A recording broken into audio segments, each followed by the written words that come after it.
பிறனிடத்திலும் அன்பு கூற கடவோம். எந்த ஒரு குடும்பமும் சமுதாயமும் கட்டப்படுவதற்கு அன்பு முக்கியம் அல்லவா? உன்னைப் போல பிறனையும் நேசி என்பதுதான் இயேசு கிறிஸ்துவின் போதனைகளின் மையமாய் காணப்படுகிறதே. பிதாவின் ஈகையும் இயேசு கிறிஸ்துவின் சிலுவை மரணமும் இதை நமக்கு தெள்ளத் தெளிவாய் எடுத்து காட்டுகிறதை பார்க்க முடிகிறதே. ஆண்டவரை முழுமையாய் நேசிக்கிறவர்கள் மனிதனையும் முழுமையாய் நேசிக்கும்படியாய், அப்படிப்பட்ட இருதயம் படைத்தவர்களாய் இருக்கும்படியாய் ஆண்டவர் விரும்புகிறார். பல நேரங்களிலே இயேசுவை முழுமையாய் நேசிக்கிறேன், அவருக்காக இதை செய்கிறேன், அதை செய்கிறேன், அப்படி வாழுகிறேன், இப்படி வாழுகிறேன், உபவாசிக்கிறேன் என்றெல்லாம் சொல்லிக் கொண்டிருக்கிறவர்கள் மனிதர்களை நேசிக்க முடியாத இருதயம் படைத்தவர்களாய் காணப்படுகிறார்களே.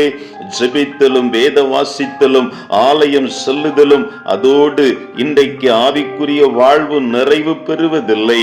கிறிஸ்தவ வாழ்வு என்பது அனைத்தையும் தாண்டி பிறரையும் தன்னை போல நேசிக்கிற இருதயத்தை பெரும்படியான ஒரு வாழ்வு என்பதை ஆண்டவர் இயேசு நமக்கு கற்றுக் கொடுத்திருக்கிறாரே. மத்தேயு 19ஆம் அதிகாரத்தில் வாலிபன் ஒருவன் இயேசுவிடத்தில் வருகிறான். நல்ல போதகரே, நித்திய ஜீவனை அடைய நான் என்ன செய்ய வேண்டும் என்று கேட்கிறான். கற்பனைகள் யாவையும் தவறாது கை கொள்ளுகிறதினால் அதற்கு முற்றும் தகுதியானவன் என்ற எண்ண ஓட்டத்தோடு அவன் இந்த கேள்வியை கேட்கிறான். தான் எதிர்பார்த்த பதிலை இயேசு சொல்லுவார் என்று எண்ணி வந்தவனுக்கு ஏமாற்றம் மிஞ்சுகிறது. இயேசு சொல்லுகிறார், உனக்கு உண்டானவைகளை விற்று தரித்திரருக்கு கொடுத்து பின்பு என்னை பின்பற்று என்ற இறை வார்த்தையை அவனால் ஏற்றுக்கொள்ள முடியாமல் அல்லல் தட்டி அவ்விடத்தை விட்டு துக்கமுகத்தோடு கடந்து போய்விடுகிறானே. அவனுடைய சுயநலமிக்க ஆன்மீகத்தை இங்கே ஆண்டவர் படம் பிடித்து காண்பிக்கிறார். இறைவனை நேசித்தவன் இறை மக்களை நேசிக்க முடியவில்லை.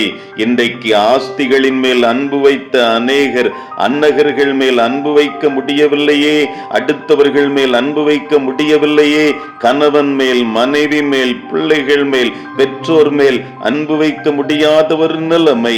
காரணம், இன்றைக்கு இந்த உலகத்தின் நாட்டம், உலகத்தின் மீது இருக்கிற பற்று, உலகத்தின் மீது இருக்கிற ஆசை, அக்கிரமம் மிகுதியாகி அன்பு தனிந்து போகும் காலத்திலே வாழ்ந்து கொண்டிருக்கிற நாம் அன்பை தட்டி எழுப்புவோம். நம்முடைய ஆவிக்குரிய வாழ்வை கட்டி எழுப்புவோம். பிறரோடு உள்ள உறவை சீர்படுத்துவோம். மற்றவர்கள் மீது கரிசனை கொள்ளுவோம்.